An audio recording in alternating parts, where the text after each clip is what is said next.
Allah'ın salamı olsun Əhl-i Beyt aşiqlərinə. Bugünkü günüm mən sizinlə belə bir söz haqqında, iş haqqında, nə bilim, cəmiyyət haqqında danışacağım. Tez-tez görsən ki, o Facebookda qabağıma çıxır.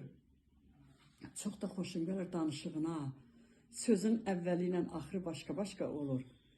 Adama baxırsan ki, çox belə savadlı oğlandı. Bu bizim gənc yazarımız Kəramət Böyüksüldə danışacağım sizə. Doğrudan baxanda o qəlbən ürəyim ağrıyır.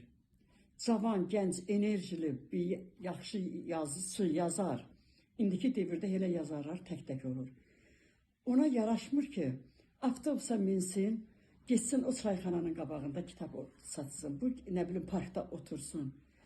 Nətər ola bilər ki, bu boyda Azərbaycan xalqında, Azərbaycan ölkəsində, Bakı kimi şəhərdə hamı çayxana, vayxana tapıb düzəldə bilir, tikə bilir, işləyə bilir.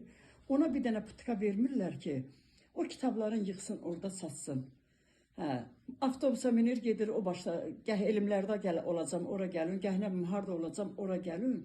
Doğrudan da elə Azərbaycan xalqına ayıb olan bir şeydir bu ki, o cür gənc yazarı cəmaət əl-əl gəzir. Sözün deyəni. Yaxşı, Yazıçılar İttifaqında buna yer olmadı. Tutaq ki, Elza Seyidcahan amma yer oldu. Elza Seyidcahan nəyi yaradıb, nəyi yazıb? O Çingiz nədir? Çingiz adı familiyası yadımdan çıxdı. O gətirib orada Yazıçılar İttifaqında üzvü seçib. Kəramətə yaraşmır məgər o. İndi mən deyəndə deyirlər olsa belə iki tərəfli danışsa. Məsələn, Anar müəllimin məndən böyük də yaşı. Hardasa 90'ı keçib. Mən o yadımdadır ki, o bilmirəm valla səhv deyirəm, 5-ci mərtəbənin 6-cı mərtəbəsidir, yoxsa 6-cı mərtəbənin 5-ci mərtəbəsi bir kitabı var idi. Ondan bəri mən bir yazığını görməmişəm. O da hardasa bir 40 ildən çoxdur. Bu 40 ildən bəri ki, bu Yazıçılar İttifaqının sədri bir şey yazmayacaqsa, yaratmayacaqsa, gənclərə örnək olmayacaqsa, bu gənclər də qocalır axı. Bəs bu gənclər nə vaxt öz fəaliyyətini göstərəcəklər, sevinəcəklər, ürəkləri açılacaq, daha da gözəl yazacaqlar. Nə vaxt? 70'den sonra. İndi sizin nəyizə lazımdır? Bax, Anar müəllim, orada sədr oldunuz, olmadınız. Oturmuşsan evində, əlində çəlik.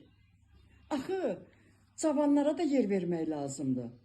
Tək kəraməti demirəm, kəramət sayında nə qədərinə bizim gənclərimiz, cavanlarımız elə orada, burada nədir, sosial şəbəkələrdə yazıb atırlar.